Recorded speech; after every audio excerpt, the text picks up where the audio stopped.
আমি জানলে কি আর করতাম গুনাহ বাবা মাওলানা, না জানিয়া ভুল করেছি ক্ষমা করো না। আমি জানলে কি আর করতাম গুনাহ বাবা মাওলানা, না জানিয়া ভুল করেছি ক্ষমা করো না।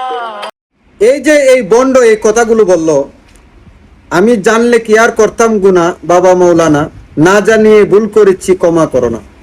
তার বাবার কি ক্ষমতা আছে গুনাহ ক্ষমা করার? আর তার বাবার সাথে গুনাহের কিসের সম্পর্ক? গুনাহ হওয়া না হওয়া, ক্ষমা করা, এই সমস্ত বিষয়ের নিসবত হচ্ছে আল্লাহ সুবহানাহু ওয়া তাআলার সাথে। তার বাবার সাথে কিসের সম্পর্ক? তার বাবা গুনাহ কিভাবে ক্ষমা করবে? এখন বলতে পারে যে না, আমি বাবাকে বলি না, আল্লাহ তাআলা ক্ষমা করবেন, না, এটা বলার কোনো সুযোগ নেই।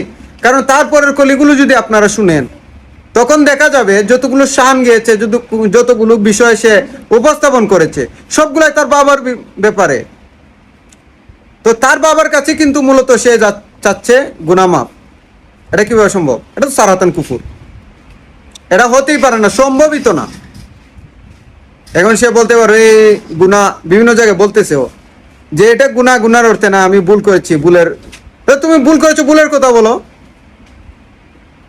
তুমি গুনাহ শব্দ ব্যবহার করো কেন? বন্ডামি করো।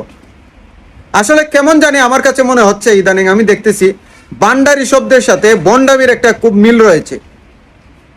মানে বান্ডার দরবার শরীফের যারা অনুসারী দেখবেন, বেশিরভাগ এগুলো বন্ড। তারা বন্ডামি করেই যাচ্ছে, গান বাজনা তো লেগেই আছে, বেপরোয়া বেপরদা এগুলো তো আছেই। এই কথাগুলোকে যারা সমর্থন করবে তারাও বন্ড। আর যারা এই কথার চাপাই গাইবে যেই দরবার, তাদের বিরুদ্ধে কথা বলতে হবে। কথা বলা আপনার জন্য আবশ্যক হয়ে গেছে। এই ধরনের বিষয়ের বিরুদ্ধে কথা বলা। কি বলেন, শুধু আলিম হয়ে বসে আছেন? কিসের আলিম হয়েছেন আপনি? এগুলার জন্য প্রতিবাদ করতে হবে। আপনি যদি এগুলাকে সমর্থন করেন তাহলে আপনি আলেম না, ধরে নেবেন। তো অনেকেই তাদের বিরোধিতা করতেছেন, মাশাআল্লাহ, আপনাদেরকে ধন্যবাদ। আর যারা যারা বসে বসে আঙ্গুল চুষতেছেন, অপেক্ষা করেন, এই ধরনের বন্ডদের বন্ডামি এমন পর্যায়ে চলে যাবে যে আপনাদের আর কোন নামগন্ধ থাকবে না। এদেরকে এখনই লাগাম টেনে ধরতে হবে। তাছাড়া বান্ডার শরীফের থেকে একটা কিতাব বই বের হয়েছে, বেলায়েতে মুতলাকা।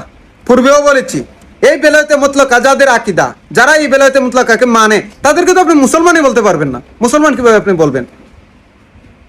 কেন মুসলমান বলতে পারবেন না সেটা যদি আপনি জানতে হয়, আপনি বেলায়েতে মুতলাকা পড়েন, দেখেন তারা কি বলতেছে বেলায়েতে মুতলাকা কিতাবের মধ্যে। রাসূল সাল্লাল্লাহু আলাইহি ওয়াসাল্লামের জামানা শেষ হয়ে গেছে, খতম হয়ে গেছে। কারণ মুহাম্মদিয়া জামানার শেষ, সমাপ্তি হয়ে গেছে, আহমদিয়া জামানার শুরু। তারপরে বলতেছে যে রাসূল সাল্লাল্লাহু আলাইহি ওয়াসাল্লাম হচ্ছেন খাতামুন নবিয়্যিন, আর আহমদুল হক মাজবান্ডি হচ্ছেন খাতামুল আউয়ালিন, ওলিদের খতম করেছেন, তারপরে আর ওলি হবে না।